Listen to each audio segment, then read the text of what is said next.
In the immediate aftermath of Arizona's stirring victory over UCLA, Wildcats coach Rich Rodriguez delivered a simple but essential message to his team: stay humble, stay hungry. Rodriguez knew he had to set a tone, and set it right away. Because most of his players were in the midst of experiencing something new: winning. Winning makes everything better. It makes practice seem less grueling. It makes meetings seem less tedious. You can just feel it, senior safety Dane Cruikshank said. It's a very different vibe around here. A lot of positive vibes. Arizona has won 2 in a row heading into Saturday's game at Cal. The Wildcats are 4-2. They already have more wins than they had last season, which was filled with frustration and futility. Winning is the cure-all, but it's an antidote that must be handled delicately.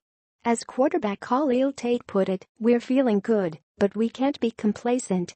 As easy as it is to get up, it's easy to get knocked down. Look no further than the rest of the Pac-12. The conference's lone remaining unbeatens, Washington and Washington State, fell in stunning fashion last weekend. Cal demolished WSU, and that might turn out to be a good thing for Arizona. The Golden Bears immediately got the Wildcats' attention. Rodriguez liked the way his players approached their Sunday evening walkthrough. They were ready to get back to work, he said, and understand how big this game is. As I tell them, the more you win, the more is at stake. There is certainly a lot at stake for this one coming up.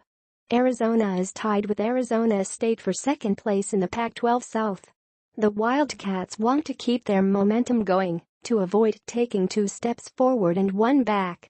They should be prepared for whatever Cal throws at them, from a huge homecoming crowd to the array of defenses that discombobulated Cougars quarterback Luke Falk. Arizona knows what it's like to go on the road and pull out a win in a hostile environment, having done so 2 weeks ago at Colorado. As monumental as the UCLA victory felt, the win at Colorado represented something even more significant. It showed the Wildcats that they could win close games.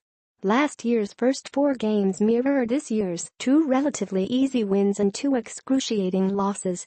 But then, with injuries mounting, Arizona fell into complete disarray, losing 7 more in a row. None were competitive in the fourth quarter. The Colorado game required resilience and determination, and Arizona displayed both. The Wildcats answered every Buffalo's charge and proved something to themselves. The victory emboldened them. We had all these close games, and we kept fighting until the very end, senior guard Jacob Alsadek said. Now stuff is starting to click at the end of games. We're finishing the game instead of just falling off. Last year we almost beat Washington.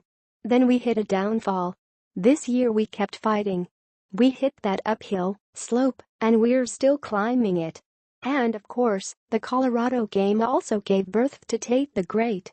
The sophomore entered the lineup during the first series, and UA football hasn't been the same since. No one embodies the stay humble, stay hungry credo more than the electrifying quarterback. Tate has accumulated nearly 900 yards of offense in less than 2 full games, often maneuvering through multiple defenders. Yet he consistently defers to his teammates, crediting their blocking and support. You'd expect that, Rodriguez said. I don't know if I've ever heard a quarterback go out there and say, "Hey, it's all about me." They didn't block anybody or make any catches. But it is good to recognize it, because he understands how important they are. He's got a lot of yards rushing, but he's had some really good blocking on all levels. Tate didn't necessarily have it on his 71-yard touchdown run against the Bruins. After Tate bobbled the snap, UCLA's Osa Adaizuwa burst into the backfield. The 275-pound Adaizuwa got a piece of Tate, but couldn't corral him. Tate drifted to his right, stuck his right foot in the turf, and took off past Jaleel Wadouda en route to his 6th rushing touchdown in 2 weeks. Pretty spectacular, right? Well, this was Tate's post-game summation of the play. I just kind of juked him. He knows he's good, Cruikshank said. He doesn't have to tell anybody. You can just see it. That's how it's supposed to be. If you know you're good, You go about your business. You just come to work and come to get better every day. The generally happy-go-lucky Tate understands when he needs to be serious, Rodriguez said. As much as backups talk about approaching their jobs the same way starters do, there's something different about being in that position. Team-wide, the suddenly winning Wildcats seem to be embracing their roles. Senior Zach Green is the number 3 tailback behind Nick Wilson and J.J. Taylor, used primarily in short yardage situations and blowouts. But when Arizona needed a closer against UCLA, Rodriguez summoned Green from the bullpen. He carried 6 straight times for 27 yards as Arizona ran out the clock. The atmosphere in the locker room is great, Green said. Everybody is playing their role on offense and defense. Nobody is selfish, and it's showing out there on the field. We're all just clicking together. The UCLA game marked the second in a row in which Arizona consumed more than 5 minutes at the end of the fourth quarter and never gave the ball back to the other team.